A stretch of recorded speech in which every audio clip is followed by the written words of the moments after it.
¿Qué tal? Sean bienvenidos. Mi nombre es Tani Jocelyn Arcos Trinidad, con número de cuenta 31 32 43 150, estudiante de la licenciatura en Contaduría, para la materia Fundamentos de Auditoría que imparte el profesor Argenis Iván Mejía Chavarría. En esta ocasión hablaremos de la NIA 210, Acuerdos de los términos del encargo de auditoría. Alcance de esta NIA. Esta norma internacional de auditoría trata de las responsabilidades que tiene el auditor al acordar los términos del encargo de auditoría con la dirección y cuando proceda con los responsables del gobierno de la entidad. Como ejemplo de los términos anteriormente mencionados tenemos la naturaleza del encargo, la finalidad declarada del encargo, identificación de la información financiera, la naturaleza, entre otros. Por lo que podemos decir que lo que busca principalmente esta norma es hacer que tanto el auditor como la dirección de la empresa auditada se pongan de acuerdo en tanto a lo que se va a realizar. Por lo que podemos decir que el alcance de esta NIA es determinar si la empresa tiene las condiciones previas a la auditoría para aceptar el encargo. Objetivo. El objetivo del auditor es aceptar o continuar con un encargo de auditoría únicamente cuando hayan acordado la premisa sobre la que la auditoría se va a realizar. Con aceptar nos referimos cuando el auditor lleva el encargo de auditoría a una nueva empresa, y con continuar cuando la empresa ya ha sido previamente auditada, es decir, empresas recurrentes. Para ello, el auditor debe determinar si concurren las condiciones previas a una auditoría, así como la confirmación de que existe una comprensión común por parte del auditor y de la dirección, es decir, que ambos entienden sus responsabilidades. Requerimientos. Condiciones previas a la auditoría. Para determinar si concurren las condiciones previas a la auditoría, el auditor, primero, determinará si el marco de información financiera que se utiliza para la preparación de los estados financieros es aceptable, es decir, las normas de información financiera, ya que si no está basado en las normas de información financiera no existen las bases suficientes para que el auditor pueda dar su opinión. Como segundo requerimiento tenemos que obtener la confirmación de la dirección de que ésta reconoce y comprende su responsabilidad en relación con, primero, la preparación de los estados financieros, los cuales deben ser preparados de acuerdo a las normas de información financiera y son responsabilidad total de la empresa a auditar. La segunda es el control interno, que la dirección considere necesario para permitir la preparación de estados financieros, ya que la administración es la principal encargada de llevar un correcto sistema de control interno, para así minimizar incorrecciones materiales debido a fraude o error. Y el tercero es proporcionar al auditor toda la información que necesite, es decir, acceso a toda la información que tenga conocimiento la dirección que sea relevante para la preparación de los estados financieros, tal como registros, documentación y otro material. Segundo, información adicional que pueda solicitar el auditor a la dirección para los fines de la auditoría. Y acceso ilimitado a las personas de la entidad de las cuales el auditor considere necesario obtener evidencia de auditoría. Es de suma importancia que estos términos queden por escrito. Limitaciones al alcance de la auditoría antes de la aceptación del encargo de auditoría. Si la dirección o los responsables del gobierno de la entidad incluyen en la propuesta de los términos de un encargo de auditoría la imposición de una limitación al alcance del trabajo del auditor de tal forma que el auditor considere que tendrá que denegar la opinión sobre los estados financieros, el auditor no aceptará dicho encargo con limitaciones como encargo de auditoría, salvo que esté obligado a ello por disposiciones legales o reglamentarias, ya que no tiene sentido, pues estaríamos dando una opinión modificada. Otros factores que afectan a la aceptación de un encargo de auditoría. Si no se dan las condiciones previas a la auditoría, el auditor lo discutirá con la dirección. Salvo que esté obligado a ello por las disposiciones legales o reglamentarias, el auditor no aceptará el encargo de auditoría propuesto. Y si finalmente tenemos las condiciones previamente vistas, podemos proseguir con el acuerdo de los términos del encargo de auditoría. El auditor acordará los términos del encargo de auditoría con la dirección o con los responsables del gobierno de la entidad según corresponda. Estos deben quedar por escrito, normalmente en una carta de encargo.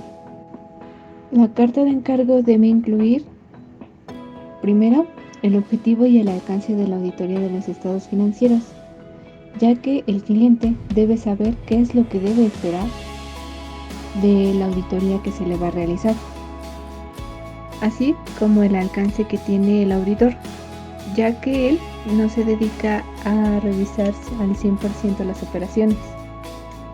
También debe de tener las responsabilidades del auditor, así como las responsabilidades de la dirección, las cuales, como ya vimos, es la correcta preparación de los estados financieros, el control interno y brindar al auditor la información necesaria para el encargo de auditoría.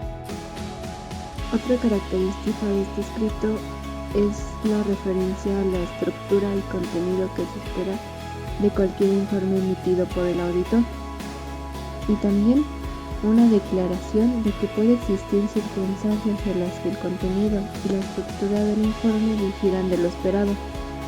La estructura y el contenido de la carta de encargo puede variar de una entidad a otra. Sin embargo, estas cuestiones son indispensables.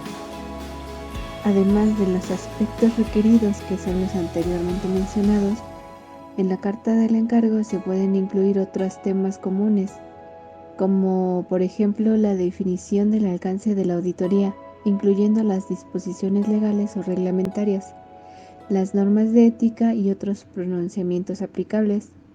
También los planes relativos a la planificación y ejecución de la auditoría, incluida la composición del equipo de encargo. También la forma que se comunicarán los resultados del trabajo realizado.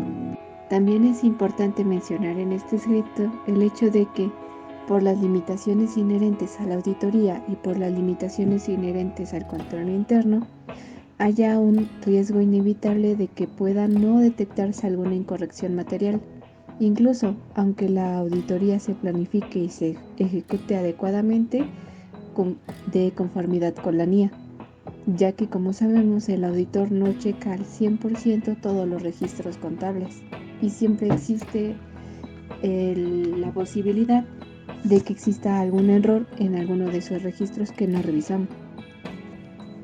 Auditorías recurrentes. En las auditorías recurrentes, es decir, las empresas que ya fueron anteriormente auditadas por el mismo auditor, el auditor valorará si las circunstancias requieren la revisión de los términos del encargo de auditoría y si es necesario recordar a la entidad los términos existentes del encargo de auditoría.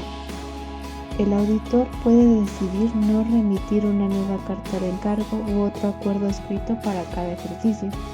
Sin embargo, los siguientes factores pueden hacer que resulte adecuado revisar los términos del encargo de auditoría o recordar a la entidad los términos vigentes.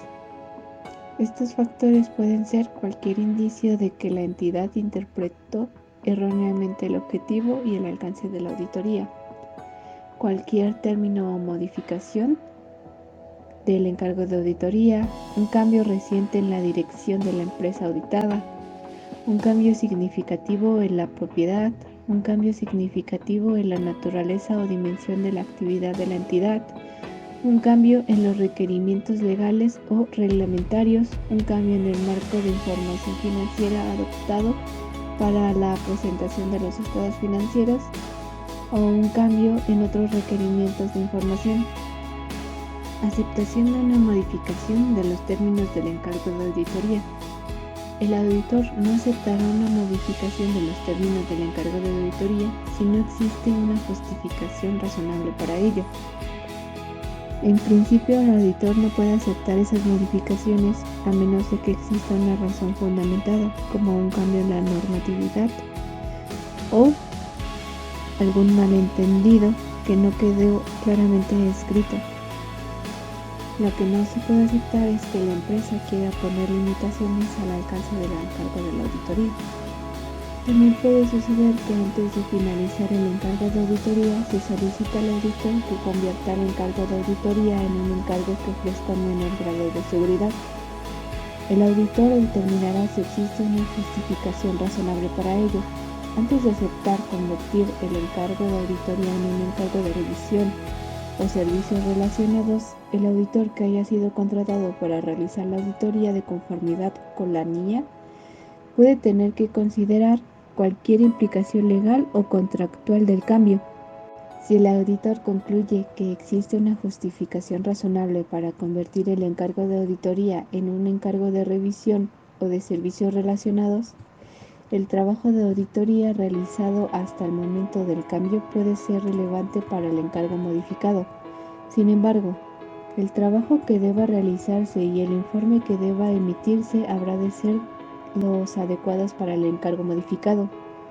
Para evitar confundir al lector, el informe sobre el servicio relacionado no debe mencionar lo siguiente: el encargo original de auditoría y cualquier procedimiento que pueda haberse aplicado durante el encargo original de auditoría.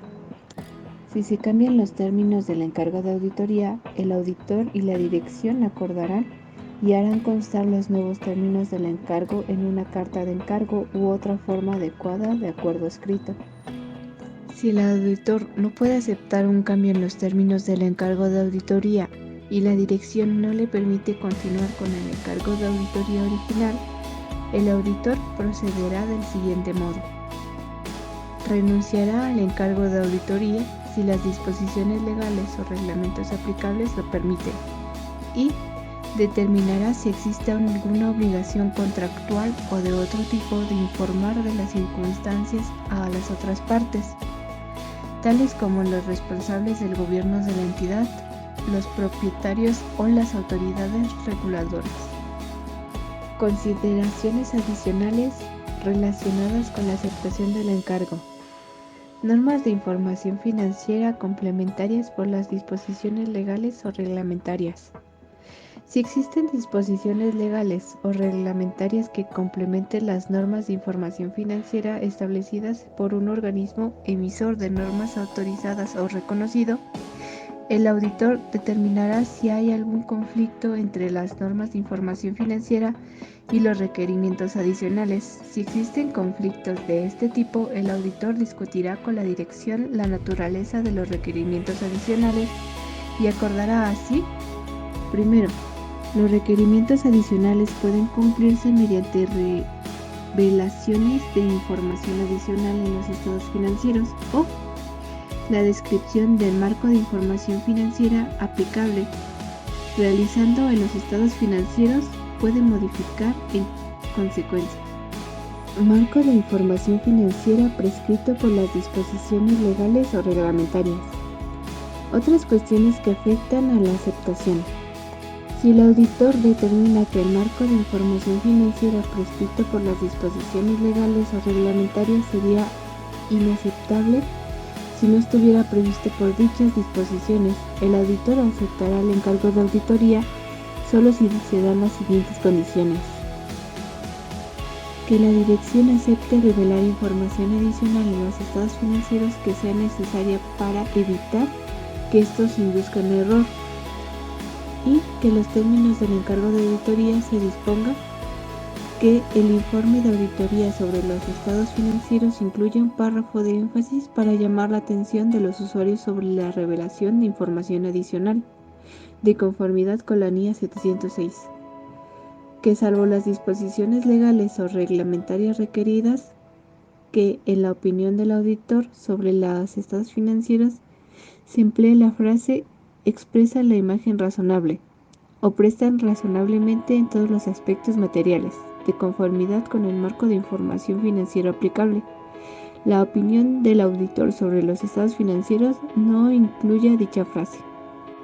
Si no se dan las condiciones descritas y el auditor está obligado por las disposiciones legales o reglamentarias a llevar a cabo el encargo de auditoría, el auditor deberá evaluar en el informe de auditoría el efecto de estados financieros que induzcan a error, e incluir una referencia adecuada a esta cuestión en los términos del encargo de auditoría.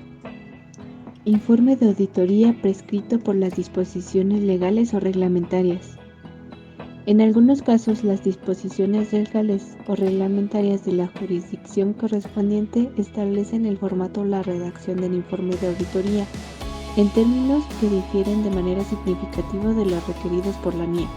En estas circunstancias, el auditor evaluará si los usuarios pudieran interpretar erróneamente el grado de seguridad obtenida de la auditoría de los estados financieros y si una explicación adicional en el informe de auditoría podría mitigar dichas posibles interpretaciones erróneas. Si el auditor concluye que una explicación adicional en el informe de auditoría no puede mitigar la posible interpretación errónea, el auditor no aceptará el encargo de auditoría, salvo que esté obligado a ello por las disposiciones legales o reglamentarias. Una auditoría realizada de acuerdo con dichas disposiciones no cumple con las NIE. En consecuencia, el auditor no incluirá en el informe de auditoría mención alguna de que la auditoría se ha realizado de conformidad con la NIE. En conclusión, podemos decir que para que el auditor pueda dar un dictamen correcto es necesaria la cooperación de la empresa auditada, dándole a entender que debe asumir su responsabilidad en tanto a llevar los registros como lo establece la normatividad, ya que de otra forma deja sin herramientas al auditor para dar su dictamen.